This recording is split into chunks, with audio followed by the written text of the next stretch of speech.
Hello everyone, आज की video में हम सिमिलर ट्रायंगल्स के बारे में थोड़ा सा पढ़ेंगे। सबसे पहले हम ये बात कर लेते हैं कि सिमिलर ट्रायंगल्स क्या होते हैं। अगर मैं सिमिलर ट्रायंगल्स की बात करूं तो ऐसे ट्रायंगल्स जिनकी शेप तो सेम होती है लेकिन साइज अलग अलग हो सकता है। मतलब इनकी शेप तो सेम होगी, दिखने में बिल्कुल एक जैसे होंगे, लेकिन ऐसा हो सकता है कि इस साइड की लेंथ तो 3 है और इसकी क्या मिल जाए, 6 मिल जाए। इनके साइज में डिफरेंस मिल सकता है। ऐसे ट्रायंगल्स को मैं क्या बोलती हूँ, सिमिलर ट्रायंगल्स बोलती हूँ। लेकिन वो ट्रायंगल्स जिनमें शेप भी सेम हो जाए और साइज भी सेम हो जाए, ऐसे ट्रायंगल्स को मैं क्या बोलती हूँ, कोंग्रुएंट ट्रायंगल्स बोलती हूँ। तो आज हम सिमिलर ट्रायंगल्स के बारे में पढ़ेंगे। अब ये कैसे पता किया जाए कि दो ट्रायंगल सिमिलर होंगे, तो इसके लिए हम क्या करते हैं, हम ये चेक करते हैं कि एंगल ए अगर एंगल पी के इक्वल हो जाए, इसका एंगल बी उस एंगल क्यू के इक्वल हो जाए और ये एंगल सी उस एंगल आर के इक्वल हो जाए और इसकी जो ये कोरस्पॉन्डिंग साइड है वो सेम प्रोपोर्शन के अंदर मिल जाए, तो उन ट्रायंगल्स को मैं क्या बोलती हूँ, सिमिलर ट्रायंगल बोलती हूँ। सेम प्रोपोर्शन में होने का क्या मतलब है, ये साइड है 3, ये साइड है 6, ये है 2, ये 4, ये है 5 और ये है 10।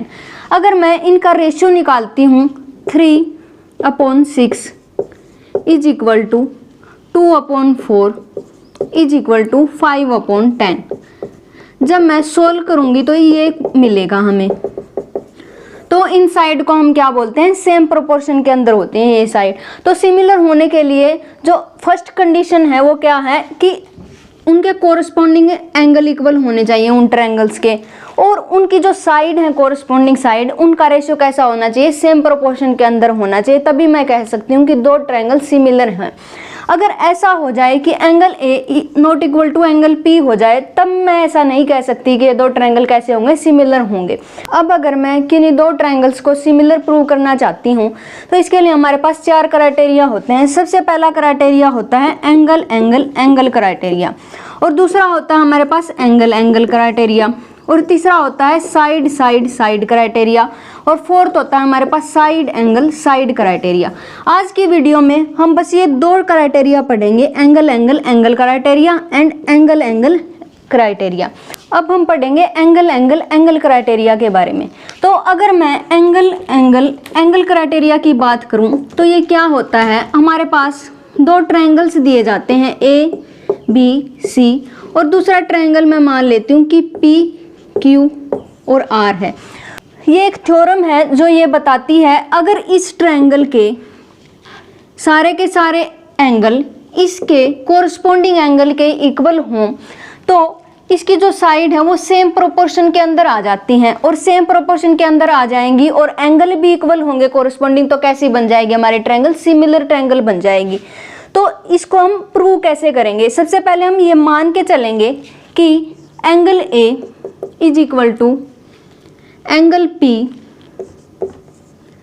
Angle B is equal to angle Q and angle C is equal to angle R. ये हमें दिया गया है। हमें क्या प्रूव करना है, बस कि इनकी जो साइड होंगी वो सेम प्रोपोर्शन के अंदर होंगी। हमें बेसिकली क्या प्रूव करना है कि A B upon P Q is equal to A C upon P R is equal to B C upon Q R. हमें ये प्रूव करना है, टू प्रूव।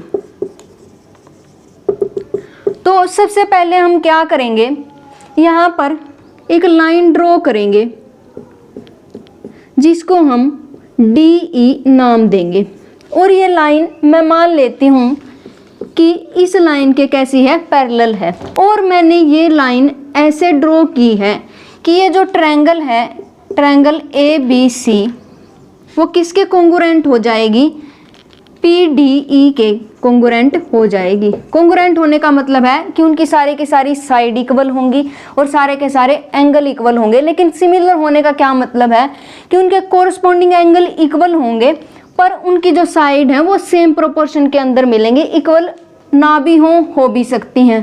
तो सबसे पहले अगर ये लाइन इसके पैरेलल है तो एक थ्योरम होती है कि अगर ये लाइन इसके पैरेलल है तो जो ट्रायंगल की ये जो साइड होती हैं उनका रेशियो कैसा हो जाता है, सेम हो जाता है। मतलब P D upon D Q is equal to P E upon E R. इसको मैं ऐसा लिख सकती हूँ, इसको मैं क्या मान लेती हूँ, फर्स्ट इक्वेशन मान लेती हूँ। अब हम क्या करते हैं, इस इक्वेशन के दोनों साइड क्या कर देंगे, +1 ऐड कर देंगे।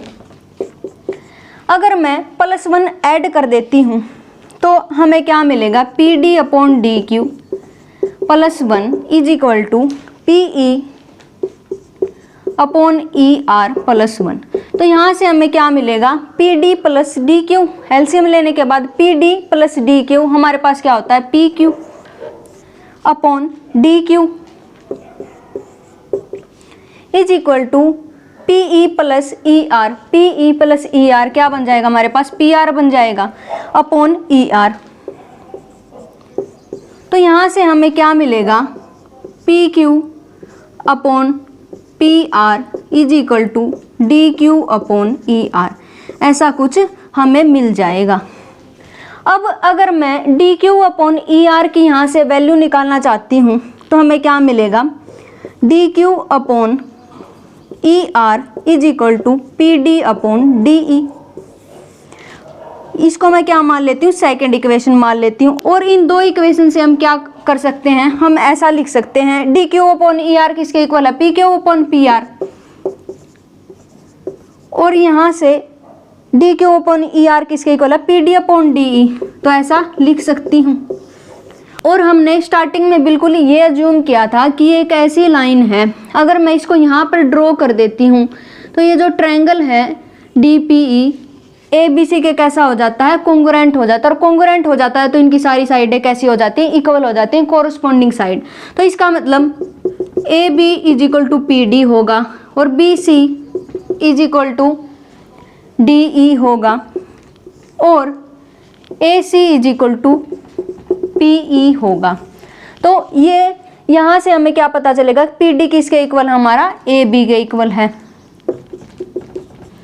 और डी ई हमारा किसके इक्वल है, बी सी के इक्वल है। तो यहाँ से हमें क्या मिला, A B upon A C is equal to P Q upon P R. तो इसका मतलब ये वाली साइडें कैसी हो गई, इनका जो रेशियो है कोरस्पॉन्डिंग साइड का रेशियो कैसा होगा, इक्वल होगा। तो सिमिलरली हम दूसरी साइड के लिए भी प्रूव कर सकते हैं।